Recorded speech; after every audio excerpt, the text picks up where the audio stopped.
Pin dulu. Oke, kita masuk dalam doa ya.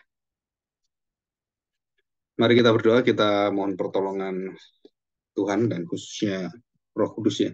Melalui firman yang hari ini kita dengarkan, kita bisa mengerti tentang keberadaan Bapa dan Yesus itu adalah satu keberadaan dan bukan berbeda, bukan lebih rendah atau lebih tinggi. Kita akan masuk dalam doa. Mari kita berdoa. Bapa, kami bersyukur jika selama manusia jatuh dalam dosa, tidak pernah ada satu manusia pun yang pernah melihat Engkau dan khususnya melihat kemuliaan di dalam kesempurnaan dan di dalam seluruh kebaikan-Mu Tuhan. Dan waktu kami jatuh dalam dosa, maka Tuhan tidak ada satu orang yang bisa mengenal Engkau.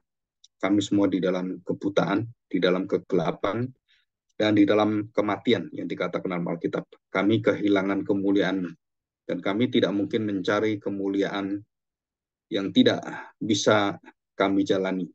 Khususnya dalam dosa, kami dilumpuhkan, kami ditutup pikiran kami diselubungi, dan kami tidak mampu untuk membuka seluruh sekat-sekat itu. Karena hanya di dalam kuasa Tuhanlah yang kami bisa dipindahkan dari kerajaan gelap menjadi kerajaan terang. Anak-anak yang melawan Tuhan, memberontak. Anak-anak dalam kerajaan kematian, kerajaan maut, dipindah menjadi kerajaan yang hidup. Kami bersyukur, kami hari ini mau belajar tentang mengenal Bapa yang mengutus anak adalah satu-satunya jalan mendapatkan hidup yang kekal. Tolonglah kami dan biarlah Roh Tuhan terus membimbing kami sampai kami mendapatkan satu pertumbuhan iman di dalam ketaatan, di dalam hati yang sungguh-sungguh menurut dan juga menjalani dengan kasih Tuhan. Terima kasih Bapak, di dalam nama Tuhan Yesus kami serahkan doa kami. Amin. Oke, kita akan melihat ada satu isu yang lagi berjalan ya. Hari ini kita ada isu dari pemerintah bahwa Isa Al-Masih itu akhirnya diganti menjadi Yesus Kristus. Itu ada kebijakan-kebijakan dari sisi keberagaman beragama itu sangat menolong sekali ya. Dan kita tahu bahwa perbedaan-perbedaan antara Isa Al-Masih dengan Yesus Kristus itu adalah beda dalam pandangan agama orang-orang yang non-Kristen dan orang Kristen. Nah itu kita akan mau tidak mau kita melihat keberadaan Kristus itu dipandang oleh orang lain dan dipandang oleh kita sebagai orang Kristen dan dipandang oleh nabi-nabi serta dipandang oleh baik itu oleh malaikat dan dunia yang tidak kelihatan, dunia roh, sampai dipandang oleh setan, iblis sendiri, Lucifer sendiri. Dan yang terakhir, siapakah Yesus itu sebenarnya? Apakah dia lebih rendah dari Bapa karena dia diutus Bapa? Nah, kita akan pelajari ini ya. Coba kita membuka satu firman Tuhan di dalam Yohanes pasal 17 ayat yang ketiga.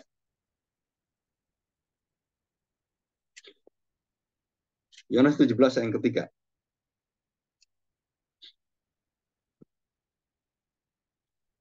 Inilah hidup yang kekal itu, yaitu bahwa mereka mengenal Engkau, satu-satunya Allah yang benar. Nah, di sini kita seringkali kejebak bahwa Yesus itu bukan Allah. Dengan perkataan ini ya, dengan kalimat yang ada di dalam ayat ini, Yohanes 17 ayat 3. Ini yang mengatakan Tuhan Yesus sendiri. Dan ini dipakai oleh beberapa orang yang menyerang kita, iman kita. Dan Trinitas itu seringkali menjadi satu batu sandungan ya. Dan banyak juga hamba Tuhan, para pemimpin rohani, pendeta, dan juga mungkin penginjil juga, itu banyak yang jatuh dan mereka akhirnya melihat Yesus itu bukan Allah. Ya, bukan Allah yang maha kuasa, maha besar atau Yahweh itu. Karena dikatakan di sini, mereka mengenal Engkau satu-satunya Allah yang benar. Dan baru setelah itu anak kalimatnya, dan mengenal Yesus Kristus yang telah Engkau utus. Dan tidak dikatakan Yesus Kristus adalah Allah satu-satunya yang benar. Jadi ini yang ngomong siapa? Yesus sendiri. Jadi bukan orang lain, bukan nabi. Dan dituliskan oleh Yohanes kan, karena ini Injil Yohanes dituliskan dan Yohanes ingat kemudian Yohanes tuliskan. Nah, perhatikan baik-baik. Perhatikan baik-baik bahwa hubungan Yesus dengan Bapa itu adalah dua pribadi dan dua pribadi ini berbeda dalam kepribadiannya. Jadi di dalam peranannya sebagai pribadi, pekerjaannya itu berbeda, ya. Tetapi tidak dikatakan dalam esensinya. Esensinya adalah Bapak dan anak itu sama. Kenapa sama? Nah, nanti kita buktikan samanya di mana, ya. Kita lihat di dalam Yohanes pasal 3. Yohanes pasal 3 ayat yang ke-30. 3 ayat yang ke-30. Ya. Dikatakan sini, di dalam kalimat yang ada, kalimat-kalimat Yohanes Baptis, ya, dikatakan, ia harus makin besar, tetapi aku harus makin kecil. Dan ini perbandingan Yohanes Baptis dengan Tuhan Yesus, dan dikatakan bahwa Tuhan Yesus itu akan semakin besar, dan aku semakin kecil. Katakan demikian, ya. Jadi seolah-olah bahwa perbandingan itu ada di dalam Alkitab, dan perbandingan itu juga ada di dalam antara Yesus dengan Yohanes Baptis, antara Yesus dengan Bapa. Seperti itu. Dan kita lihat di dalam pasal 10, Yohanes pasal 10. Kita lihat pasal 10, ayat yang ke-30. Pasal 10, ayat yang ke-30, ya. Demikian bunyi firman Tuhan. Aku dan Bapa adalah satu. Jadi Yesus dan Bapa itu adalah satu. Dan satu ini bukan satu biji, bukan satu hitungan matematika, tapi ini menunjukkan satu keberadaan, satu asal, satu sifat ilahi, dan satu yang disebut sebagai ketuhanan. Ya. Jadi Bapa dan aku adalah satu. Kalau satu artinya tidak terpisah. Kalau satu artinya selalu ada bersama dengan Bapa. Dan itu ada di dalam Yohanes pasal 1. Ya, Yohanes pasal 1 itu jelas ada di sana bahwa Yesus, firman itu dikatakan demikian. Ya, firman itu kapan adanya?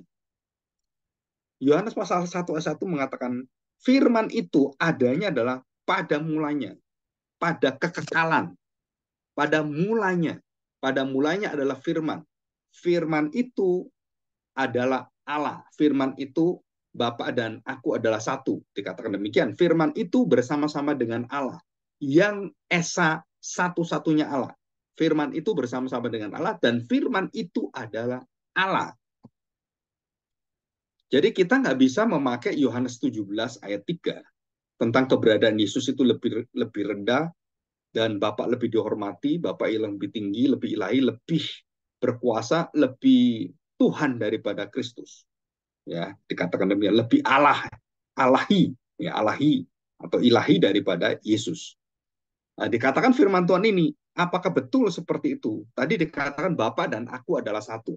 Jadi kalau Bapa asalnya adalah bersama dengan anak dan tidak terpisahkan, dan dia adalah satu di dalam seluruh daripada keberadaan, ketuhanan, keilahian, kealahian. Semua itu adalah satu, keberadaannya adalah satu. Ya Yesus itu jelas sekali adalah, dikatakan dalam firman Tuhan, Yohanes pasal 1 ayat 1, dia adalah Allah. Jadi kalau Bapa tidak berawal, tidak berakhir, Bapa adalah Alfa dan Omega, Yesus juga Alfa dan Omega. Bapa itu Bapa yang kekal, Yesus juga Bapa yang kekal. Jadi kita harus tahu ini. Jadi roh Bapa itu adalah roh Kristus, roh Yesus, roh Kudus, roh Allah.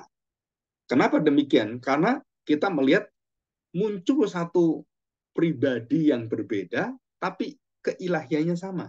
Baik Bapa, baik Yesus, baik Roh Kudus.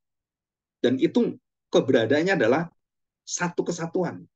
Allah yang Esa. Jadi keilahiannya, ketuhannya satu. Pribadinya ada tiga yang kita kenal. Yang kita yakini, yang diajarkan dalam firman Tuhan. Jadi jelas sekali dikatakan bahwa firman itu adalah Allah. Firman itu bersama-sama dengan Allah. Dan firman itu adalah Allah. Dan dikatakan sekali lagi dalam ayat kedua, iya, firman itu pada mulanya bersama-sama dengan Allah. Jadi pada mulanya itu kapan? Kekekalan. Pada mulanya. Jadi pada mulanya menunjukkan sesuatu yang tidak berwaktu, yang tidak dibatasi dengan segala sesuatu yang ada seperti kita ciptaan, tapi dia berada dalam dunia yang kekal, dunia yang tidak berhingga, dunia yang tidak terbatas, keberadaannya adalah berada pada dirinya sendiri. Dikatakan ia pada mulanya bersama-sama dengan Allah. Nah, kalau dia bersama-sama dengan Allah, apakah dia ciptaan Allah? Bukan. Dia tidak diciptakan Allah. Jadi seperti saksi Yehova, seperti para hamba Tuhan yang mungkin beraliran Arianisme gitu kan, Pelagianisme, dan semua banyak aliran-aliran, atau Doketisme yang merupakan Allah itu perannya beda-beda, seperti kita seorang suami berada di pabrik menjadi bos, terus kemudian berada di rumah menjadi bapaknya anak-anak, terus menjadi suaminya istrinya, dan itu peranan-peranan aja Doketisme, padahal tidak.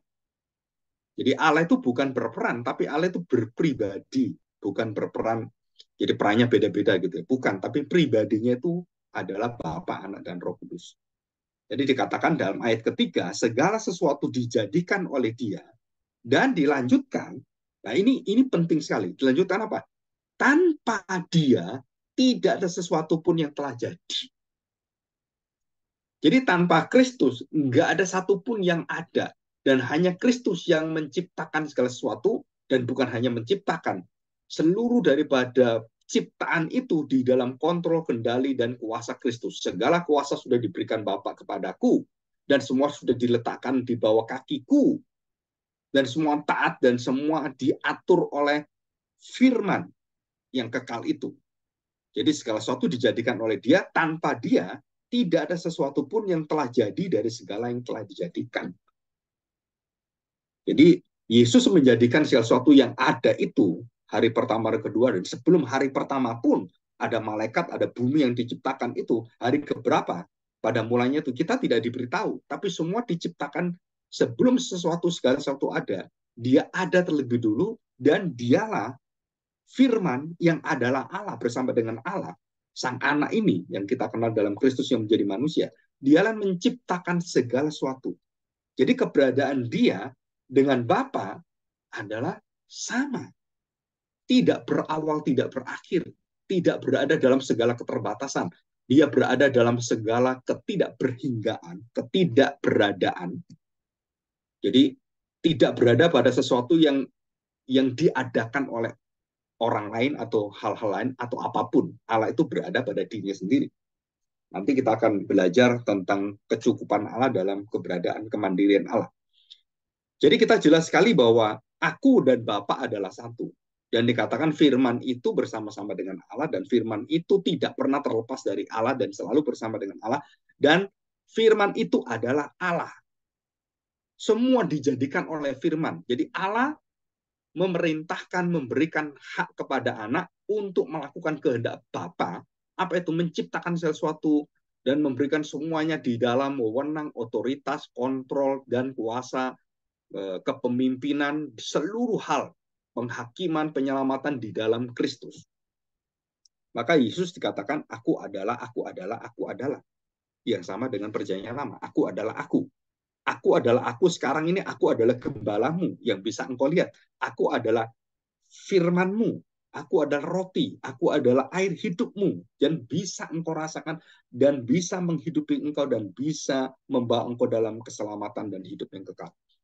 Itu artinya di situ. Jadi ini jelas sekali ya. Di dalam Dia hidup, dan hidup itu adalah terang manusia. Jadi ini terang ini tidak diciptakan. Ya, terang tidak diciptakan. Oke, kita lihat pada pasal Yohanes pasal yang kelima sekarang. Kita lihat ya, Yohanes pasal kelima. Yohanes pasal kelima, ayat 23 dan 20 sampai 25. Yohanes pasal 5 ayat 23 sampai 25. Nah, kita membuktikan dalam firman Tuhan. Jadi apakah Allah satu-satunya itu hanya Bapa, hanya Yahweh, dan Yesus bukan Allah? Jawabannya adalah enggak seperti itu. Bukan seperti itu. Oke, ini jawabannya. Ya, di dalam Yohanes pasal 5 ayat 23 dan 24 25. Perhatikan baik-baik ya. Dari 22 saya bacakan. Bapa tidak menghakimi siapapun, melainkan telah menyerahkan penghakiman itu seluruhnya kepada anak. Kita mengenal konsep bahwa yang menghakimi manusia di akhir zaman adalah Isa Al-Masih, Yesus Kristus. Nah, sekarang kita berani mengatakan Yesus Kristus karena sudah diberitahukan bahwa penghakim yang terakhir adalah Yesus Kristus. Jadi bukan nabi siapapun, Yesus Kristus. Itu di dalam, bukan hanya di dalam kitab kita, di dalam kitab orang-orang Muslim juga sama. Yesus adalah penghakim akhir zaman. Nah, saudara perhatikan ayat 23. Supaya semua orang supaya semua orang menghormati anak sama seperti menghormati Bapa. Nah, perhatikan, saudara. Jadi kehormatan anak, kemuliaan anak, kedudukan anak, jati diri anak, identitas anak, kemuliaan anak yang harus kita puji sama seperti Bapa. Nggak berbeda, saudara. Dikatakan di sini, supaya semua orang menghormati anak seperti mereka menghormati Bapa. Jadi tujuan daripada Bapa yang tertinggi, yang paling utama adalah membawa anak itu supaya dimuliakan, ditinggikan, dihormati, dan disembah sebagai Allah. Itu keinginan Bapa. Bukan keinginan daripada orang-orang Kristen. Bukan kanonisasi, bukan karangan gereja, bukan karangan Paulus bahwa Yesus adalah Tuhan. Bukan, saudara. Ini adalah satu pengakuan dari Bapa sendiri. Dan dikatakan di dalam Yesus itu, dan kemudian diajarkan kepada kita supaya semua orang menghormati anak sama seperti persis sama mereka menghormati Bapa. Dikatakan dan diperkuat dengan kalimat ini, barang siapa, ayat 23, barang siapa tidak menghormati anak sama dengan apa? Ia juga tidak menghormati Bapa yang mengutus dia. Jadi kehormatan, kemuliaan, kejayaan, kekuasaan, wah, saudara, anak dan Bapa itu sama. Jadi kalau kehormatannya sama, kemuliaan sama, dipujinya sama, disembahnya sama, nah siapa dia? Firman itu adalah Allah. Yesus itu adalah Allah. Jadi kita nggak bisa mengatakan bahwa Yesus itu lebih rendah derajatnya hanya dengan ayat itu. Karena Allah satu-satunya kan Allah yang Bapa itu, yang Yahweh itu kan. Yesus kan setelah itu kita mengenal anaknya. Nah, saudara, itu betul-betul jelas. Jadi kalau kita mengenal Bapa, itu harus melalui mengenal anaknya. Tanpa kita mengenal anaknya, kamu nggak kenal Bapa. Loh, berarti kan anaknya itu kan lebih rendah dari Bapa, kan diutus gitu.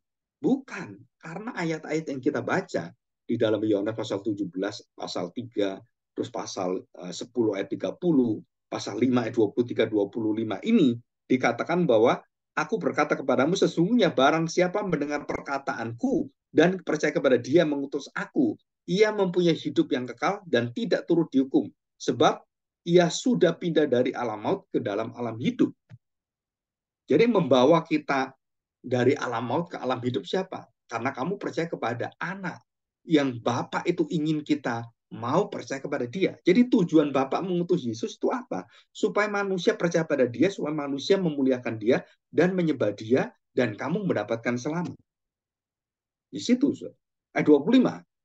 Aku berkata kepadamu, sesungguhnya saatnya akan tiba dan sudah tiba, bahwa orang-orang mati akan mendengar suara anak Allah, dan mereka yang mendengarnya akan hidup. Saudara perhatikan, akan hidup, kita bergerak, kita ada, itu tiga pengetahuan dan hakikat daripada seluruh hidup manusia, hidup, bergerak, dan ada, itu tidak pernah bisa dituntaskan oleh orang-orang, baik itu filsuf, baik itu agama, baik itu pemimpin, baik itu nabi. Saudara, hidup, bergerak, dan ada, itu hanya ada bersumber kepada Allah yang bisa menjelaskan, yang bisa memberitahukan, itu adalah Allah sendiri. Dan siapakah sumber daripada hidup, bergerak, dan kita ada, kita diciptakan adalah Kristus. Anak Bapa, anak Allah, anak tunggal, Bapa surgawi. Sebab sama seperti Bapa mempunyai hidup dalam dirinya sendiri, demikian juga diberikannya anak mempunyai hidup dalam dirinya sendiri. Jadi anak punya hidup dalam dirinya sendiri, Bapak juga punya hidup dalam dirinya sendiri. Bapak dan anak sama-sama punya hidup yang kekal, punya hidup dalam dirinya sendiri, tidak bergantung pada siapapun, Bapak tidak bergantung pada siapapun, anak tidak bergantung pada siapapun, Bapak dan anak itu adalah di dalam satu kesatuan. Bapak dan aku adalah satu, sama-sama tidak bergantung. Jadi mereka adalah Allah yang esa. Pribadinya Bapak dan anak. Saudara, kita secara iman, secara pengetahuan, kita nggak mungkin menembus misteri ini. Kita hanya bisa percaya, dan kalau kita percaya, kamu dapat hidup yang kekal. Kalau kamu nggak percaya, kamu nggak bisa masuk dalam kerajaan Allah. Apa yang membuat kita bisa masuk kerajaan Allah? Tidak. Saudara, karena kita mengenal Kristus dan menyembah dia, dan itulah yang diminta Bapak, supaya orang mengenal Kristus. Dan di dalam Kristus orang tahu siapakah Bapak. Kamu melihat saya, kamu tahu siapakah Bapa. Kamu kenal saya, kamu kenal Bapa. Kamu nyembah saya, kamu nyembah Bapa. Kamu nyembah saya, kamu nyembah Yahweh, Allah yang Esa. Karena akulah Allah yang Esa, pribadi Sang Anak yang diutus oleh Bapa. Saudara, ini kalau orang-orang yang tidak diberikan iman dan diberi kasih karunia, anugerah, saudara nggak bisa ngerti. Siapapun sulit sekali. Saya dulu juga nggak bisa waktu saya SMP. Saya kenal Tritunggal, tapi saya nggak bisa jelasin. Karena saya belum memiliki pengetahuan, apalagi teologi.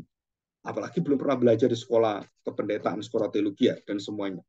Tapi yang saya tahu adalah iman saya walaupun tidak sedalam orang-orang belajar teologi, tapi saya sudah diberi kekuatan untuk berakar dalam iman. Dan saya percaya waktu saya dihina orang, waktu saya masuk dalam kelas agama lain dan tidak boleh keluar dan harus ada di sana, dan waktu kami mendengarkan bagaimana kami orang Kristen yang cuma 2 orang 1 perempuan, itu Tuhan kita itu dibuat mainan oleh mereka. Dan waktu guru agamanya tanya pada saya, dari mana itu dikatakan lahirnya Allah, kok bisa Allah lahir jadi manusia? Coba jelasin. Dan saya katakan, karena saya nggak ngerti apa-apa. Saya tidak menjelaskan dan tidak bisa menjelaskan karena itu memang tidak bisa dijelaskan.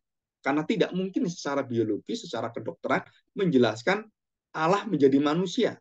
Yang saya tahu, saya beriman dan iman saya itu adalah anugerah Tuhan. Dan itu saya jawab di depan semua orang-orang yang ada. Semua orang itu heran. Wah, kok bisa jawab seperti itu? Mereka juga nggak ngerti.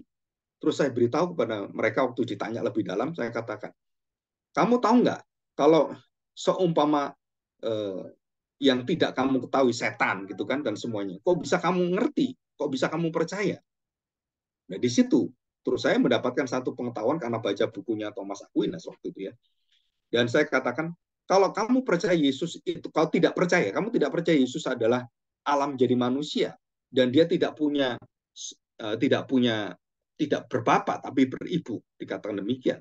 Terus saya beritahu, nah memang susahnya apa percaya seperti itu? Kan ada di dalam kitab suci saya, kitab suci kamu semuanya, ada yang mengatakan bahwa ada sesuatu yang terjadi tanpa bapak, tanpa ibu, itu bisa ada manusia itu. Mereka mengatakan nggak ada, ada, saya katakan. Nah, saya diberi hikmat oleh Tuhan, saya baca buku, tiba-tiba buku itu kemudian nyantol, sampai sekarang saya nyantol. Dan saya memberitahukan mereka, nah siapa itu? Adam dan Hawa. Tidak berbapak, tidak beribu. Kenapa kalian percaya? Kalau sesuatu yang mustahil, ya kamu harusnya tidak percaya kalau Adam dan Hawa itu tidak mempunyai orang tua, kan? Tidak punya, kalau Hawa tidak punya ibu, kalau Adam tidak punya bapak ibu, kalau Yesus tidak punya bapak. Di situ. Jadi kalau kita berdebat seperti itu, ya bisa, selalu bisa. Kenapa? Karena semua dilogiskan secara pengetahuan itu, firman daripada yang kekal itu pasti bisa jawab. Cuman masalahnya mau percaya enggak? Mereka bisa ngerti enggak? Bisa mengimani enggak? Enggak bisa, Saudara. Yesaya diberi oleh Tuhan, diberitahu oleh Tuhan bahwa kamu akan memberitakan kebenaran ini, mereka akan supaya mereka bertobat kembali kepada aku gitu kan. Kenyataannya Yesaya melihat mereka mendengar, tapi saudara tahu, mereka tuli, mereka bisu, mereka ya istilahnya buta, mereka tidak ngerti sampai kapanpun mereka ngerti, sampai kemudian Tuhan buka hatinya baru ngerti. Nah di situ kita percaya bahwa waktu kita percaya kepada Yesus dan Yesus itu adalah Allah sendiri, karena yang mengatakan siapa? Ya karena Allah Bapa sendiri yang memberitahukan, tanpa anakku kamu mengenal dia, nggak ada seorang pun bisa mengenal Bapa.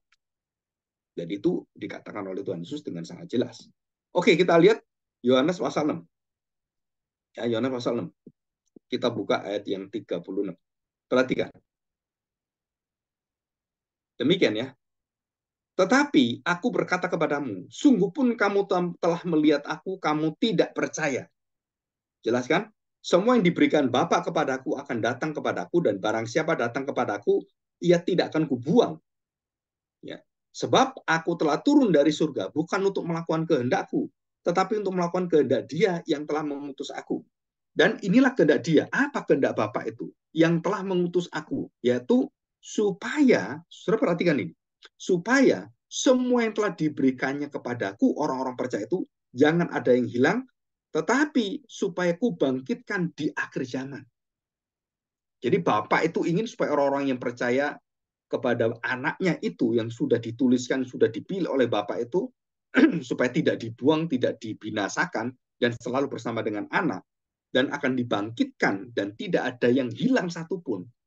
Jadi keselamatan kita itu dijamin oleh Bapa melalui Kristus, dan tidak ada satu orang Kristen yang sungguh-sungguh di dalam imannya itu yang terhilang, yang dibuang, nggak ada. Dikatakan di sini 40. Sebab inilah kehendak Bapa, yaitu supaya setiap orang, supaya setiap orang, kehendak Bapa ini, supaya setiap orang yang melihat anak dan percaya kepadanya beroleh hidup yang kekal, dan supaya aku membangkitkannya pada akhir zaman. Jadi ini jelas sekali ya. Dan ayat ke-44, perhatikan. Tidak ada seorang pun yang dapat datang kepadaku jikalau ia tidak ditarik oleh Bapa yang mengutus aku. Ia akan kubangkitkan pada akhir zaman. Di situ. Ya, jadi ini jelas sekali akan kubangkitkan di akhir zaman. Semuanya dijanjikan oleh Tuhan. Ya, oke, kita lihat ini ya. Nah, sekarang kita melihat di dalam Yohanes pasal 1 ayat 14 dan 18. Khususnya 18 ya, saya akan baca. Demikian ayat 18. Tidak ada seorang pun yang pernah melihat Allah, tetapi anak tunggal Allah yang ada di pangkuan Bapa, dialah yang memperlihatkannya. Surah ini jelas sekali ya. Jadi dia memperlihatkan kepada kita siapakah Bapa itu. Dan di mana kita bisa melihat Bapa? Waktu kita melihat anak. Ya. Di manakah kita bisa melihat Bapa waktu kita melihat anak? Dan dikatakan, di manakah kita bisa melihat anak pada waktu kita melihat Bapa? Di situ. Jadi antara melihat anak, mengenal Bapa, saudara itu sama persis. Jadi kalau orang mengatakan demikian, aku sudah menyembah Allah yang benar. Saudara, dalam iman Kristen, Allah yang benar itu tidak mungkin melalui yang lain. Dan itu hanya melalui satu nama. Dan tidak ada nama lain. Yaitu nama di atas segala nama. Nama yang semua lutut akan bertelut, semua lidah akan mengaku bahwa dia adalah Yesus Tuhan Allah kami, Raja kami, dan Tuhan kami. Itu di dalam Kisah 4 ayat 12, Filipi pasal 2 ayat 5 sampai 7. Saudara nanti dibaca di rumah gitu ya. Dan tidak ada seorang pun yang pernah melihat Allah, tetapi anak tunggal Allah yang ada di pangkuan Bapa, dialah yang menyatakannya. Nah, saudara, kita kemudian melihat ini ya, satu kesimpulan. Tanpa mengenal Kristus, saudara-saudara tidak akan bisa mengenal Bapa. Jadi jalurnya, jalannya, dan kita bisa mengerti serta mengenal dan menerima hidup kekal, hidup di dalam surga itu, yang hidup yang tidak pernah kita bisa bayangkan, yang luar biasa itu, saudara, kalau kita tidak mengenal Yesus Kristus yang diutus oleh Bapa dan tidak percaya mengakuinya, saudara, tidak ada satu manusia yang bisa menerima hidup kekal dari Bapa tanpa Kristus. Kenapa, saudara? Karena di dalam Kristus kita melihat segala kenyataan, segala realita, segala sesuatu yang ada, yang ingin Bapa kenalkan pada kita. Kita mengenal Kristus karena dia adalah seluruhnya hidup Kristus yang ada, yang hanya 33,5 tahun itu, dan tidak lebih daripada itu. Itu merupakan satu kepenuhan di dalam waktu hanya sangat singkat. Dari ribuan tahun itu, cuman hanya 33 tahun sekitar itu. Dan Yesus Allah menjadi manusia, itu sudah cukup memperkenalkan bahwa di dalam Kristus seluruh kepenuhan Allah itu ada sempurna berdiam dan terlihat nyata. Di mana itu? Kolose pasal 1 ayat yang ke-19. Demikian bunyi firman Tuhan. Karena seluruh kepenuhan Allah berkenan diam di dalam dia, dan oleh dia ia memperdamaikan segala sesuatu dengan dirinya, baik yang ada di bumi maupun yang ada di surga, sesudah ia mengadakan pendamaian oleh darah salib Kristus. Dan dikatakan dengan jelas sekali. Dan dulu orang-orang yang memuji Allah menjadi anak-anak Allah. Dan sebaliknya orang Israel yang menjadi anak-anak Allah karena memuji Allah, akhirnya dibuang oleh Allah sampai menunggu pertobatan. Dan dijadikan sama dengan bangsa lain. Di dalam Kristus tidak ada lagi Abraham yang menjadi pusat iman mereka. Karena Abraham berpusat pada Kristus. Tidak ada lagi Musa yang menjadi pusat daripada rohani mereka. Tidak ada lagi Taurat menjadi pusat hukum mereka. Hukum mereka sekarang adalah di dalam Kristus, kasih Allah menggenapi Taurat. Dan itu semuanya jelas sekali. Ya. Jadi kita di sini diperlihatkan kepada satu pengenalan kita. Jadi Yesus itu bukan lebih rendah, kemudian dia diutus, dia dari kuasanya lebih minor gitu kan, atau mungkin substansi yang dibawanya. Dan dikatakan sampai kita berani mengatakan bahwa Yesus itu ya manusia biasa, dia cuma orang baik. Nah, saudara, kalau kita percaya hal seperti itu dan tidak mengakui Yesus sebagai tanda petik bersama-sama dengan Allah dan dia adalah Allah, dan kita tidak percaya Yesus adalah pengantara dan dia adalah Allah, saudara jangan berharap saudara bergereja sebaik apapun saudara masuk surga. Nggak akan bisa. Nggak akan bisa.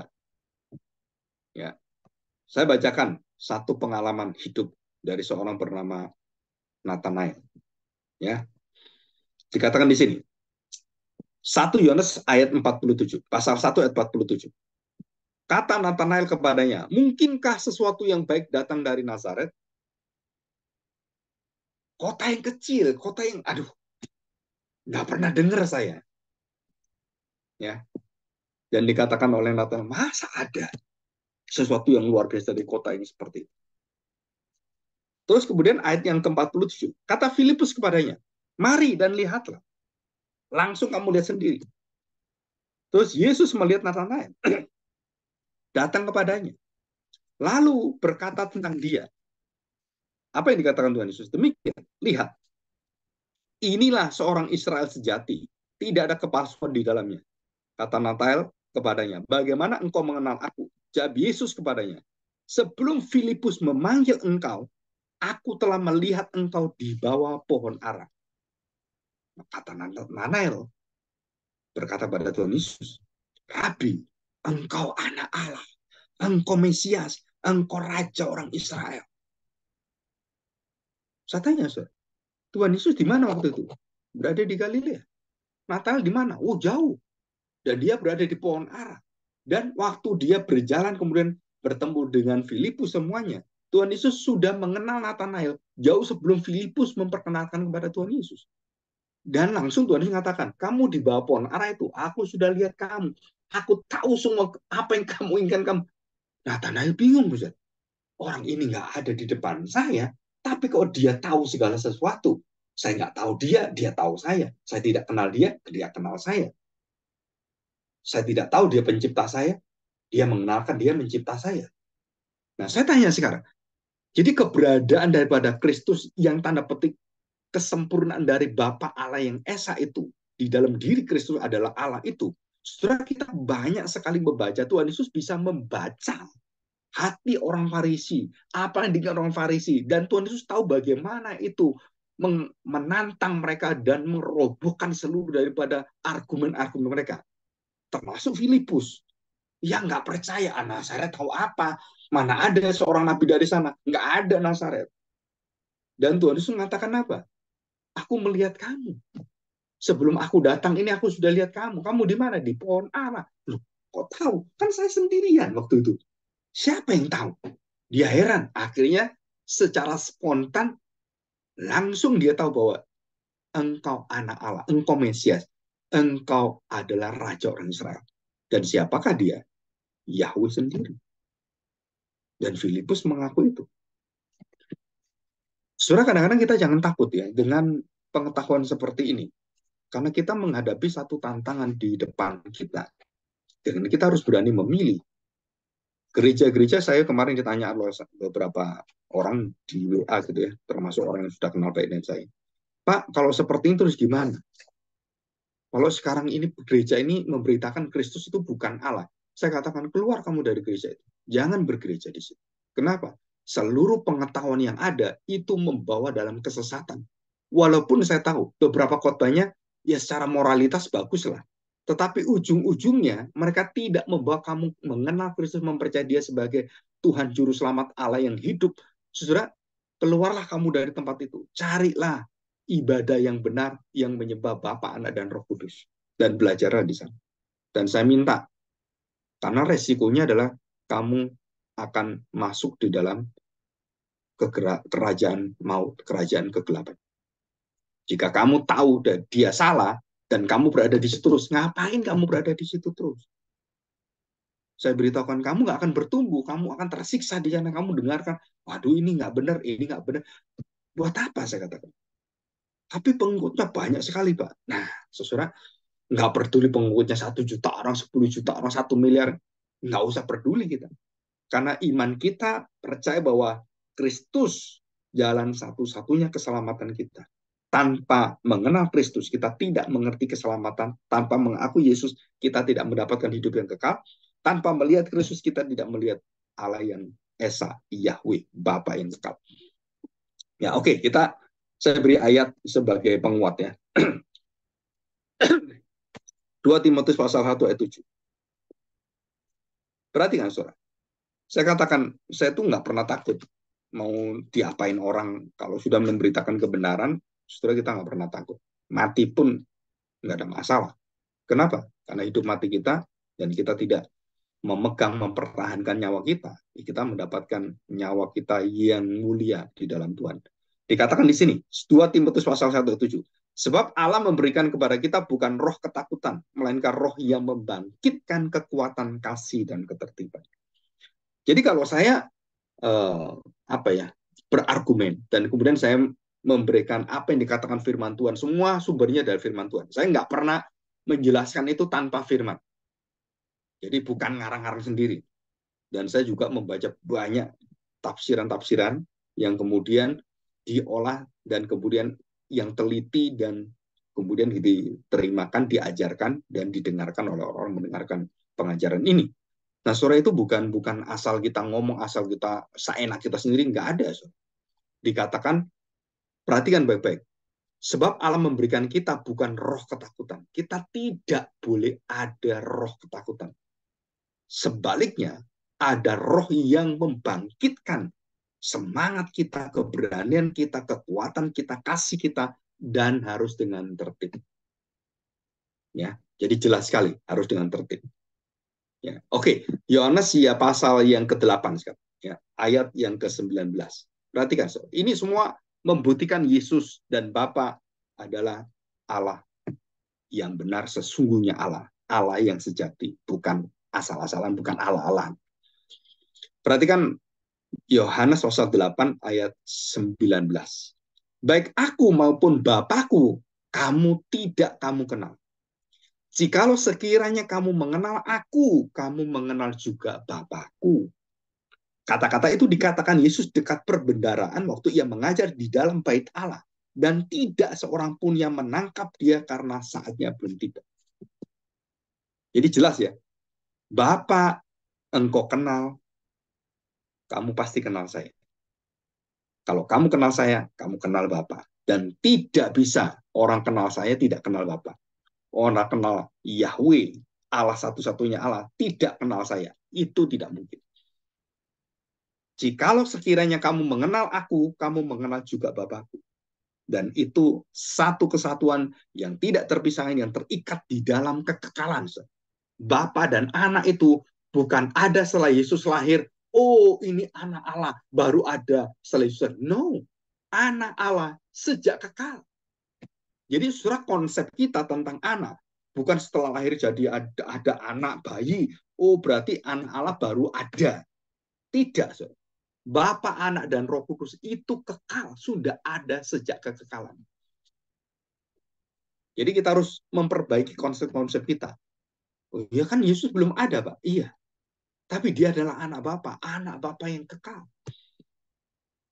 Jadi tidak dilahirkan, dia putra Allah yang kekal.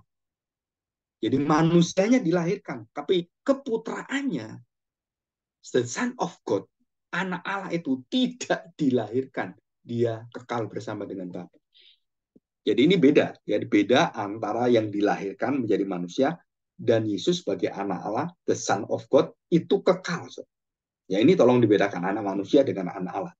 Di dalam satu diri Kristus, pribadi Kristus, ada dua sifat, dua natur. Anak Allah dan anak manusia. Ya, itu sangat jelas sekali. Oke, kita lihat ayat yang ke-55. Coba kita lihat ya, ayat ke-55. Sama ini ya. Perhatikan di sini. Saya bacakan ayat 54. Jawab Yesus, jikalau aku memuliakan diriku sendiri, maka kemuliaanku itu sedikit pun tidak ada artinya, tidak ada faedahnya, sia-sia. Jadi kalau Yesus terlepas dari Bapa, dia memuliakan diri sendiri. Wah, saudara, dia bukan Allah. Dia adalah kesia-siaan, pendusta. Bapakulah yang memuliakan aku. Tentang siapa kamu berkata dia adalah Allah kami. Padahal kamu tidak mengenal dia, tetapi aku mengenal dia. Dan jika aku berkata, aku tidak mengenal dia, maka aku adalah pendusta sama seperti kamu. Tetapi aku mengenal dia, dan aku menuruti firman-Nya. Abraham bapakmu pun bersukacita bahwa ia akan melihat hariku. Jadi Abraham tidak hadir secara fisik, tetapi rohnya melihat Yesus hadir. Saudara, ini satu pelajaran khusus nanti saya akan ajar tentang yang tidak nampak di dalam roh, antara hadirat Allah dan hadirnya Allah. Saudara, itu sesuatu yang berbeda, walaupun berasal dari Allah. Jadi Yesus sekarang secara fisik dia tidak hadir secara fisik, tapi hadiratnya di dalam kuasanya, dia duduk di sebelah kanan Bapa, dia mengatakan, Immanuel, aku selalu bersama dengan engkau. Itu hadiratnya. Jadi dia tidak hadir sebagai manusia karena dia darah daging manusia yang sudah sempurna, yang tidak ada dosa, yang sudah mengalahkan dosa dan maut dan tidak bisa mati. Dia bersama dengan Bapa. Tapi keilahiannya, hadiratnya yang kekal. Saudara, itu bersama, hadir bersama dengan kita di dalam iman kita, di dalam roh kita, bersama-sama dengan kita. Dan bagaimana saya tahu bahwa Yesus Immanuel bersama dengan saya? Saudara, Roh Kudus yang membawa semua, yang mewujudkan semuanya. Dan kita merasakan, oh Yesus hadir, kasihnya, pengampunnya Tuhan, terima kasih. Seolah-olah itu bersama-sama dengan kita, seolah bersama dengan daging kita, dalam jiwa kita, dalam roh kita, dalam tubuh kita. Yesus hadir. Kok kita bisa tahu?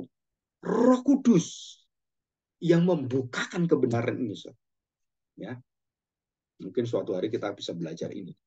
Jadi ini jelas sekali. Kita lihat pasal 14 sekarang yang terakhir. Pasal 14, ayat yang ke-6. Kata Yesus kepadanya, akulah jalan dan kebenaran dan hidup. Tidak ada seorang pun yang datang kepada Bapa Allah yang esa, Allah yang kekal satu-satunya, Allah yang menyelamatkan itu. Kalau datang kepada Bapa, kalau tidak melalui aku. Dan tidak ada seorang pun yang datang kepada Bapa kalau tidak melalui aku. Sekiranya kamu mengenal aku, pasti kamu juga mengenal Bapakku. Sekarang ini, kamu mengenal dia dan kamu telah melihat dia. Baru di sini Filipus mengatakan, kata Filipus kepadanya, ya, Tuhan tunjukkan Bapa itu kepada kami, itu sudah cukup. Jadi Yesus mengatakan, kamu lihat saya, kamu sudah lihat Bapa. Filipus masih tanya, tunjukkan Bapa itu, tunjukkan saja. Oh ini Bapa ini. Bagi kami sudah cukup. Kata Yesus kepadanya, ini kelemahan kita, ini kelemahan kekristenan yang di akhir zaman ini dan di situasi sekarang ini. Kata Yesus padanya, telah sekian lama aku bersama-sama kamu, Filipus, namun engkau tidak mengenal aku. Barang siapa telah melihat aku, ia telah melihat Bapa. Telah melihat aku, dia melihat Bapa. Kok kamu ingin tunjukkan Bapa? Loh, kamu tuh lihat saya. Ya saya ini ya Bapa. Bapa dan aku adalah satu. Dan dikatakan apa? Bagaimana engkau berkata, tunjukkanlah Bapa itu kepada kami. Dan ditekurlah Filipus dan semua murid.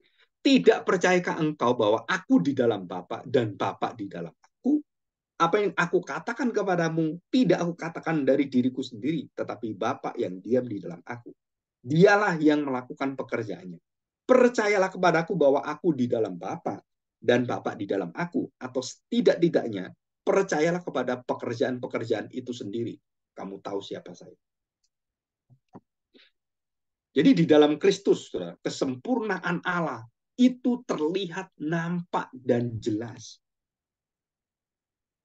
Dan inilah satu yang diinginkan oleh Allah waktu manusia jatuh dalam dosa, sudah kehilangan persekutuan dengan Allah. Dan dosa Adam ini, saudara bayangkan kalau saya berbuat sesuatu yang salah, dan kemudian mengakibatkan anak saya mati, mengakibatkan istri saya mati, mengakibatkan suami kita mati, mengakibatkan seluruh keluarga mati, dan mengakibatkan banyak orang mati. Keluarga saya semua akhirnya mati semuanya. Karena kesalahan saya, kelupaan saya, atau kelengahan saya. Dan saudara, atau mungkin keterbatasan saya. Saudara bayangkan hati kita waktu orang-orang itu akhirnya mati binasa. Mengalami kecelakaan. Aduh, rasanya itu sakitnya kayak apa? Dan waktu Allah memberitahukan pada Adam dan Hawa, karena engkau seluruh keturunanmu binasa. Saudara, itu langsung hatinya Adam dan Hawa itu, saudara, nggak kebayang. Artinya apa? Semua anak-anakmu yang lahir mati di dalam dosa. Mati semua. Mati semua. Dan tidak ada satu pun yang hidup, kecuali satu. Benih yang dari perempuan itu, yang diremukkan kakinya, dan sang putra ini, benih ini akan meremukkan kepala ular, dan dialah yang tidak takluk kepada maut, pada dosa. Dan dialah yang menolong kamu. Rasanya saudara, harapan Adam ini, dia melihat jauh, dan dia melihat akan dengan imannya, dan Tuhan berikan iman itu kepada Adam dan Hawa, dan dia bisa melihat ada keselamatan, ada penyelesaian dosa, ada yang bisa mengubahkan kehancuran hidup saya. Dan disebut sebagai Adam yang kedua dan Adam yang terakhir, Yesus sendiri. Jadi Adam pun itu melihat satu sukacita. Abraham pun melihat kepada Kristus. Musa pun melihat pada Kristus. Yosua dan semua memandang ke depan pengharapan satu-satunya adalah Mesias anak Allah, yaitu Kristus Yesus Tuhan kita. Dan dialah yang menyatakan siapakah Allah, apakah Allah itu, apa kehendaknya, keinginannya, dan siapakah Yesus. Yang dia mengatakan Bapa dan aku satu. Kamu melihat saya, kamu mengenal saya, kamu menyembah saya, sama seperti kamu menyembah Bapa. Jadi bukan dua pribadi yang kemudian dijadikan satu, bukan, saudara. Pribadinya betul-betul lain. Tapi kedua pribadi ini, seluruh daripada hidup mereka, hidup kedua pribadi dan juga Roh Kudus, itu adalah Allah sendiri. Maka kita menyebut Allah yang Esa. Kenapa Esa? Karena ada di dalam diri Allah peranan pribadi yang berbeda. Dan di dalam keesaannya, kesatuannya yang tidak terlewatkan, yang tidak bisa dibagi, yang nggak bisa terurai, nggak bisa dipisahkan, dan nggak bisa kemudian dibubarkan oleh siapapun. Itu disebut sebagai keesaan Allah, kesatuan di dalam manunggal diri Allah. Jadi wilayah Indonesia ini wilayah satu negara kesatuan. Artinya apa? Tidak bisa dibagi dengan apapun, dan seluruh rakyat harus berjuang melawan semua musuh-musuhnya yang mau merusak, menggantikan negara menjadi negara agama, baik itu agama A, B, C, saudara. Nggak bisa. Kenapa? Karena ini negara kesatuan, kita berbeda-beda, semua agama diterima di sini, maka semua harus mempertahankan ini. Nah, saudara, itu artinya satu kesatuan dalam integritas, integral, negara yang integral, dan disatukan yang tidak boleh dipisahkan. Karena agama, karena perbedaan suku, ras, apapun, dan warna kulit, bahasa, tidak ada perbedaan. Nah, itu keesaannya, kebinekaannya, sama dengan kita melihat kebinekaan daripada Allah sendiri, yang jauh lebih luas, yang jauh lebih dalam daripada kebinekaan Indonesia. Jadi Bapa, Anak, dan Roh Kudus, saudara, itu satu-satunya Allah yang benar, yang maha tahu, maha hadir, maha kudus, maha kuasa, dan sempurna dalam segala hal. Dan di sini kita percaya bahwa semuanya di dalam kasih pengenalan kita akan Kristus. Nah, nanti hari Sabtu saya akan membahas tentang mengapa kita tidak bisa percaya, mengapa orang Israel nggak bisa percaya. Dan selalu ada halangan Dan apa itu sebenarnya? Nah, saudara, kita akan belajar ya pada hari Sabtu, dan kita akan mengungkapkan ini supaya kita terbuka semuanya. Jadi sekarang kalau orang tanya, Yesus itu lebih rendah atau lebih tinggi? Ya sama, bersama-sama dengan Allah, dan dia adalah Allah. Dan dikatakan kamu dan aku di dalam satu kesatuan, karena aku mati bagi kamu. Dan Bapa dan kami dan semua orang-orang percaya di dalam Kristus nanti menjadi satu yang tidak terpisahkan. Nah, saudara perhatikan. Jadi ada satu ikatan kesatuan-kesatuan ini atau unitas ini. Saudara, berdasarkan apa? Persekutuan orang Kristen dengan orang Kristen. Berdasarkan persekutuan orang Kristen dengan Kristus. Nah, persekutuan Kristus dengan orang Kristen dasarnya apa? Dasarnya persekutuan Kristus dengan Bapa dan dengan Roh Kudus. Jadi ini sumbernya, ini kekuatannya. Jadi tidak terpisahkan. Jadi orang-orang Kristen itu tidak akan bisa saling memusuhi, saling membenci, saling menggigit, saling tidak mengampuni. Saudara, nggak mungkin. Kenapa nggak mungkin? Karena seperti Bapa dan Anak yang bersatu di dalam kasihnya. Nah, kita juga diberikan kekuatan dan rahasia warisan janji, jaminan itu. Saudara. Jadi kalau kita orang Kristen, saudara-saudara mau tidak mau, saudara kalau sudah menolak saudaramu dan tidak mengampuninya, dan kamu buang dia, terus kamu masuk surga, saudara-saudara nggak boleh masuk surga. Kenapa? Karena kamu berhutang dan tidak mengampuni orang berhutang kepada kamu, apalagi Tuhan. Dan Tuhan akan mengampuni kamu. Karena kamu sudah diampuni, kamu bisa ngampuni. Kalau kamu nggak bisa ngampuni, nah Tuhan nggak bisa ngampuni. Saudara, itu adalah perumpamaan pengampunan. Dan itu yang membuat kita harus sadar betul.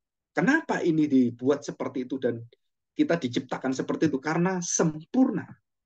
Allah sempurna. Ya, ini kita akan bahas hari Sabtu. Oke, saya pikir cukup sekian. Kalau ada pertanyaan, silakan. Ya.